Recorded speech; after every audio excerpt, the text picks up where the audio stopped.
سيكون أول بلد عربي، وعلى الرغم من أن يقولوا بالاشتراك، ينظم تظاهرة بنسختها الجديدة مش بالنسخة القديمة.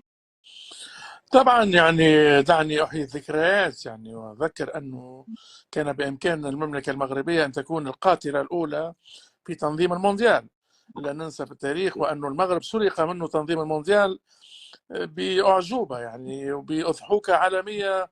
يعني رسم خيوطها فرانس بيكنباور وبقية الفيلق الغربي الموجود في الفيفا، وبالتالي يعني حرمت المغرب من تنظيم مونديال كان يجعلها على رأس قائمة الدول العربية المنظمة للمونديال. وربما أقول أنا ربما يأتي أن يأتي متأخر أفضل من أن لا يأتي أبدا.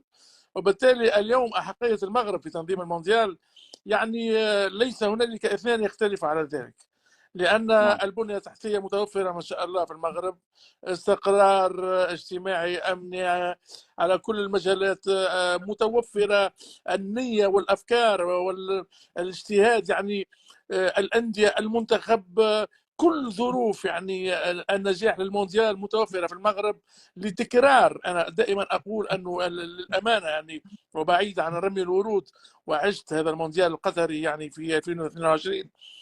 يعني القطريون وضعوا السقف عاليا على مستوى التنظيم، على مستوى الرفاه، على مستوى الاستقبال وكيفية استقبال الوفود، ونجاح كامل للمونديال حتى أنه يعني تقريبا غطى على نجاح المونديال في روسيا 2018.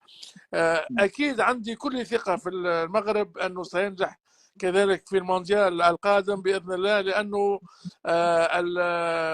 العالم العربي كله منتظر أنه والله شمال أفريقيا يعني تقريبا، لا أريد أن أقول هي من أفضل ما هو موجود على مستوى المنتخبات في العالم العربي، لكن خلينا نلطف الموضوع. أقول أنه من حقها أن يكون هنالك بلد مغاربي ينظم المونديال. والآن المغرب فيه كما قال عبد الحليم حافظ كامل الأوصاف فتني، يعني الحضور عن جدارة عن استحقاق، وهذا ما فهمه الاتحاد الدولي لكرة القدم لما أعطى المغرب هذه الفرصة الكبيرة.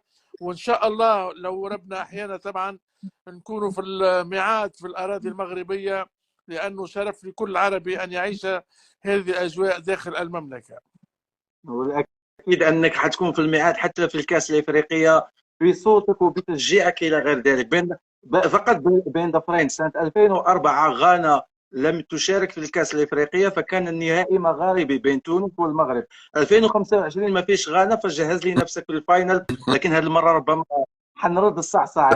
بدر الدين، الأكيد بأن قبل 11 ديسمبر هذا اللي هو يوم تاريخي، أكيد المغرب أخذ أسبقية استراتيجية من ناحية تنظيم التظاهرات الكبرى، كأس العالم للأندية خاصة النسخة الأخيرة. وكنا نتذكر أن المغرب عوض دولة أخرى، يعني في ظرف شهرين الملاعب كانت حاضرة، الفاميلي تايم والتشجيع كان هائل، كان تشجيع عربي. الأهلي ظن نفسه وكأنه في استاد القاهرة، حتى الهلال السعودي في الفاينل أمام الريال مدريد.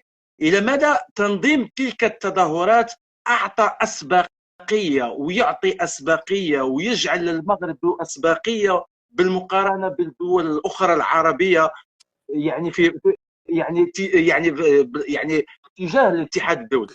مؤكد أن هذه البطولة زميلي محمد يعتبرها الاتحاد الدولي لكرة القدم بمثابة بروفات لقياس جاهزية الدول، أولا في حجم الاستضافة وفي القدرة على إنجاح البطولات. يعني لما الاتحاد الدولي لكرة القدم يعطي بطولة، هو يعطي بطولة ويبحث فيها على الفوائد التي يمكن أن يجنيها، وهي فوائد مالية. وبطبيعة الحال هذه